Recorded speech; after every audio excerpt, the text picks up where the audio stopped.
Assalamualaikum warahmatullahi wabarakatuh. Perkenalkan, nama saya Maesa. Saya dari Prodi MSTP Manajemen Sumber Daya Perairan.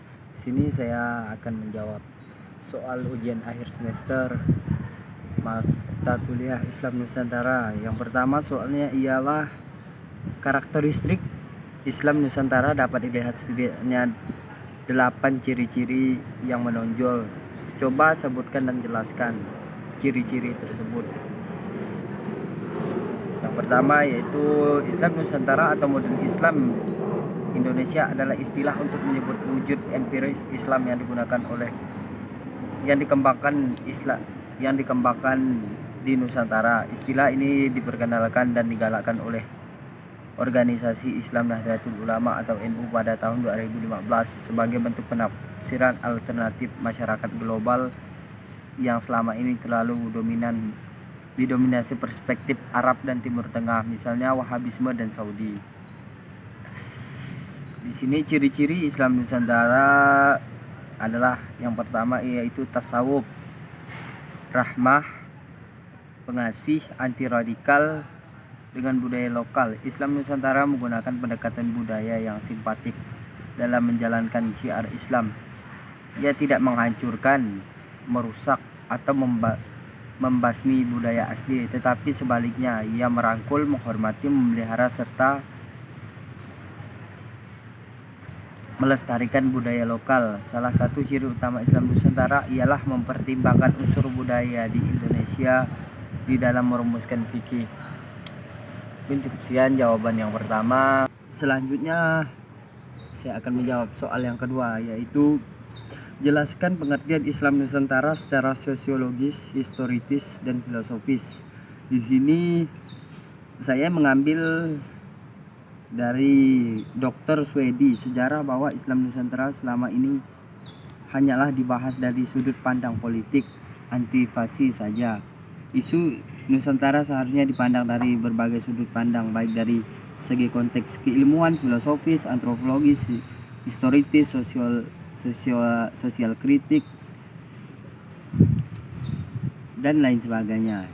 Di sini yang pertama saya akan menjelaskan Islam Nusantara menurut pandangan filosofis, mengatakan munculnya wacana Islam Nusantara menurut pengantar Muktamar NU ke-33 sangat luar biasa secara politis. Jadi spirit yang dibawa oleh Islam Nusantara untuk memberikan kelegaan terhadap masyarakat Indonesia, terutama dalam menghadapi cara beragama yang radikal, bagaimana masyarakat harus secara harmoni dengan agama yang lain. Yang kedua yaitu secara sosiologis, ialah pengetahuan mengenai hubungan kehidupan seseorang dengan seseorang dengan kelompok atau sekelompok dengan kelompok lain. Hubungan ini dibangun secara santun dengan mengedepankan tata krama pada kiai dan agama pada orang lain, pada kelompok, dan lain sebagainya. Hubungan ini menerapkan satu prinsip rahmatan lil alamin, ini dengan beberapa cara, yaitu perdamaian, toleransi, saling menghormati, pandangan Bhinneka Tunggal Ika pada kerangka agamaan, hubungan antar agama dengan agama lain secara baik. Mungkin cukup sekian jawaban nomor 2. Selanjutnya Islam Nusantara, sebutkan dan jelaskan. Yang pertama, 3 pilar Islam Nusantara ialah Islam Nusantara.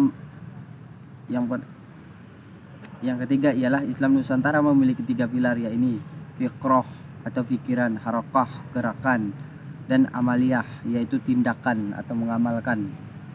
Pilar-pilar di atas dapat kita pahami dengan beberapa pengertian sebagai berikut. Yang pertama, fiqroh ialah keilmuan dari hasil suatu pemikiran seseorang yang kemudian dikembangkan untuk menjadi satu pemikiran yang konsisten.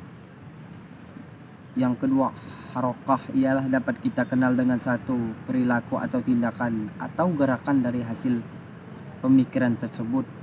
Dan yang ketiga, amaliyah ialah seperti halnya kehidupan di setiap hari, contohnya beribadah maupun muamalah, yaitu dengan cara kita mengamalkan.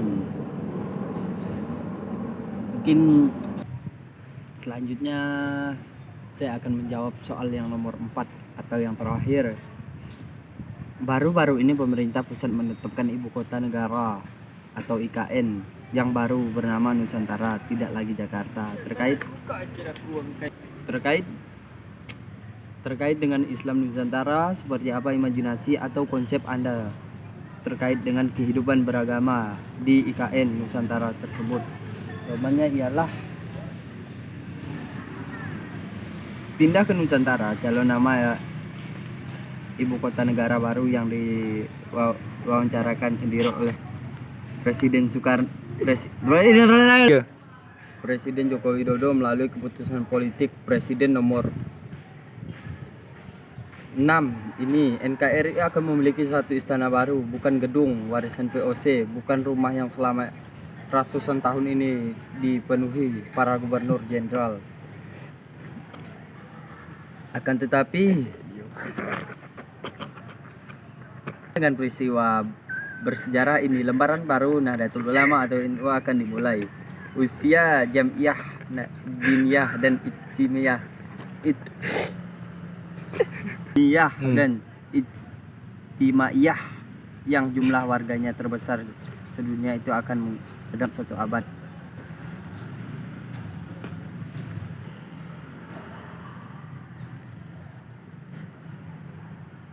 Usia Jamiah Diniyah dan Ijtimaiyah yang jumlah warganya terbesar sedunia ini akan genap 1 abad. Angka cukup belia untuk ukuran milestone peradaban dunia, tetapi cukup tua untuk masa khidmat ormas. Bahkan dakwah Bani Umayyah sangat perkasa, hanya mampu mempertahankan diri 661 tahun hingga 750 tahun, tak sampai seabad. Meski amaliyah Islam diksi Nusantara sudah berlangsung sejak Islam tiba di bumi Nusantara, tetapi halatnya baru diformalkan NU pada Muktamar yang ketiga di Jombang, Jawa Timur. Mungkin cukup sekian jawaban nomor 4 dan cukup sekian saya akhiri. Wallahu wafiq ila afwa min thoriq. Assalamualaikum warahmatullahi wabarakatuh.